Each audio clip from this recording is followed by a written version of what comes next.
আজ আমাদের কাছে খুবই ভালো সংবাদ যে আমাদের মর্নিং ক্লাবের সদস্য এবং সিনিয়র সদস্য শ্রী কমলদেব সিং আজ বহুত বড় তার অ্যাচিভমেন্ট হয়েছে এবং সাথে সাথে আমাদের মর্নিং ক্লাবেরও অ্যাচিভমেন্ট হয়েছে।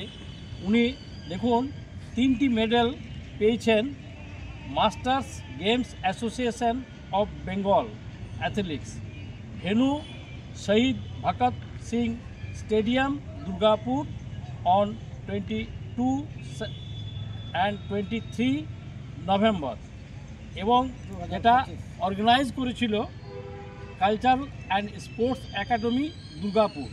উনি 3টে মেডেল পেয়েছেন, 2টি গোল্ড এবং 1টি সিলভার। 2টি গোল্ড হচ্ছে, এই প্রথমটি হচ্ছে 200 মিটার দৌড়, সেকেন্ডটি 400 মিটার দৌড় এবং এই সিলভারটি হচ্ছে 100 মিটার দৌড়। এবং আমরা কমলদেবের জন্যে আমরা খুবই গর্বিত। আজ আপনাদের কাছেও প্রার্থনা করি যে আপনারা কমলদেবের হয়ে আরও যাতে তার উন্নতি হোক, আমরা এই কামনা করি। ধন্যবাদ।